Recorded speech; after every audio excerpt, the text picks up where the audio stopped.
سعودی وزارت افرادی قوت و سماجی بہبود نے آجر اور اجیر کے درمیان ملازمت کے ماحول کو بہتر بنانے والے نئے نظام سے متعلق اہم سوالات سے متعلق جواب دیے ہیں۔ نیا نظام 15 مارچ 2021 سے نافذ ہوگا۔ ملازمت کا نیا نظام سہ نکاتی ہے اور اس کے 4 بڑے اہداف ہیں۔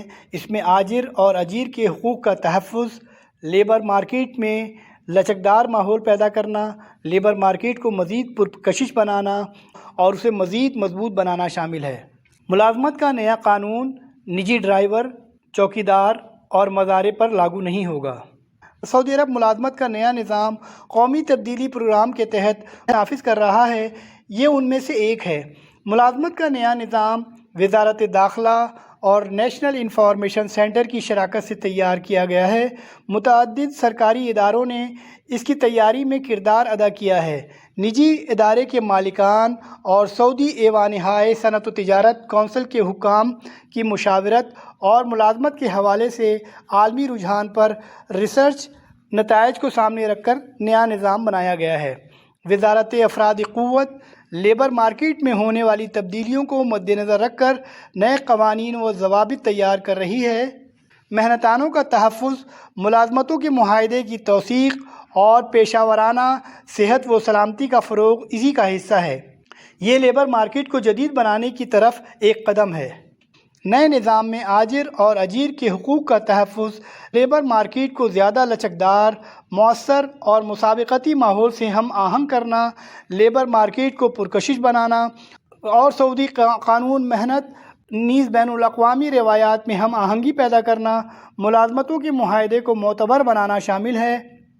ملازمت کا نیا نظام نجی اداروں کے تمام ملازمین پر لاگو ہوگا۔ کارکنان کو اداروں کی تبدیلی میں آزادی حاصل ہوگی۔ نئے نظام کا ویژن 2030 کے اہداف سے بھی تعلق ہے۔ نیا نظام لیبر مارکیٹ کے ارتقاء، پیداوار بڑھانے اور لچکدار نظام کے فروغ میں کردار ادا کرے گا۔ ویژن 2030 کے تحت سعودرائزیشن کا تناسب بڑھے گا اور روزگار کے نئے چینلز کھلیں گے۔ اداروں میں زیادہ باصلاحیت افراد کے تقرر کا رجحان فروغ پائے گا۔ نئے نظام سے نجی اداروں کے غیر ملکی کارکنان کو اداروں کی تبدیلی میں آزادی حاصل ہوگی، خروج وعودہ اور فائنل ایگزٹ کے سلسلے میں بااختیار ہو جائیں گے۔ ملازمت کی تبدیلی کی سہولت کا مطلب یہ ہے اگر کسی غیر ملکی کارکن کی ملازمت کا معاہدہ مکمل ہو جائے گا تو ایسی صورت میں غیر ملکی کارکن اپنے سابق آجر کی منظوری کے بغیر کسی اور ادارے میں ملازمت حاصل کر سکے گا۔ ایک ادارے سے دوسرے ادارے میں منتقلی کا طریقہ کار متعین کیا جائے گا، مثلاً سابق آجر کو اطلاع دینا وغیرہ۔ ملازمت کے معاہدے کی میعاد ختم ہونے سے قبل بھی غیر ملکی کسی کے ہاں ملازمت کر سکتا ہے۔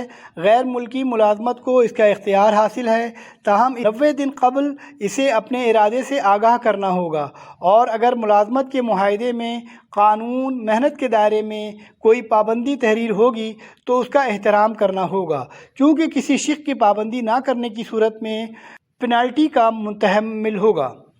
غیر ملکی معاہدے کی میعاد مکمل کرنے پر ملازمت تبدیل نہیں کر سکتا۔ ایسی صورت میں اس پر کوئی پابندی نہیں ہوگی۔ اگر ملازمت کا پہلا معاہدہ مکمل کر کے دوسرا یا تیسرا معاہدہ شروع ہو گیا ہو تو ایسی صورت میں غیر ملکی کارکن ملازمت تبدیل کر سکے گا۔ وزارت کا کہنا ہے کہ غیر ملکی ملازمت تبدیل کر سکتا ہے بشرطے کہ نئی ملازمت کی شرائط پوری کر رہا ہو اور نیا آجر رضامند ہو۔ اس کے لیے 90 روز پہلے مطلع کرنا ہوگا اور ملازمت کے معاہدے میں پینلٹی بھرنا ہوگی۔ نئے ادارے میں ملازمت کی کارروائی کے طریقہ کار کے حوالے سے بتایا گیا ہے۔ فوری پلیٹ فارم کے ذریعے ملازمت کی تبدیلی کی درخواست کرے گا۔ متعلقہ ادارے کا خط غیر ملکی کارکنان کو بھیجا جائے گا، اس کا جواب وہ دے گا، پھر باقی کارروائی پلیٹ فارم کے ذریعے ہوگی۔ معاہدہ ختم کرنے پر پینالٹی کی شرط کو وزارت کا کہنا ہے کہ اس کا تعلق ملازمت کے مصدقہ معاہدے میں مذکور شرط سے ہوگا۔ جو فریق ملازمت کا معاہدہ ختم کرے گا اس پر پینالٹی آئے گی۔ سعودی عرب نے غیر ملکی ورکروں پر عائد میعادی ملازمت کی پابندیوں کو نرم کرنے اور ملک میں سعودی عرب نے غیر ملکی ورکروں پر عائد میعادی ملازمت کی پابندیوں کو نرم کرنے اور ملک میں عشروں سے نافذ کفالہ نظام میں بہتری لانے کے لیے لیبر اصلاحات کا اعلان کیا ہے۔ نجی شعبے میں نیا اصلاح شدہ کفالہ نظام 14 مارچ 2021 سے نافذ العمل ہوگا۔ اس کے تحت غیر ملکی ورکرز کو ایک جگہ سے دوسری جگہ ملازمت کو تبدیل کرنے کا حق دیا جا رہا ہے اور وہ اب اپنے کفیل کی اجازت کے بغیر بھی ملک چھوڑ کر جا سکیں گے۔ عبداللہ بن نصر نے کہا کہ اس اقدام کے ذریعے ہم ایک پرکشش لیبر مارکیٹ بنانا چاہتے ہیں اور 3 بنیادی خدمات کے ذریعے کام کے ماحول کو بہتر بنانا چاہتے ہیں۔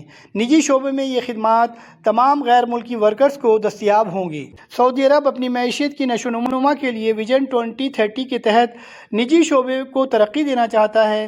نائب وزیر نے اس جانب اشارہ کرتے ہوئے کہا کہ نئے کفالہ نظام کے تحت اعلیٰ ہنرمندی افرادی قوت کو راغب کرنے میں مدد ملے گی اور اس سے ویژن 2030 کے اہداف اور مقاصد بھی حاصل ہو سکیں گے۔ سعودی عرب میں اس وقت مروج کفالہ نظام کے تحت غیر ملکی ورکر صرف ایک کفیل کے یہاں ملازمت کر سکتا ہے، لیکن اب نئے اقدام کے تحت آجروں اور اجیروں کے درمیان ملازمتی معاہدوں کی سعودی حکومت سے تصدیق کرانا ہوگی اور تارک وطن ورکر ایک ای گورنمنٹ پورٹل کے ذریعے براہ راست خدمات کے حصول کے لیے درخواست دے سکیں گے اور انہیں اپنے آجر سے منظوری لینے کی ضرورت بھی نہیں ہوگی۔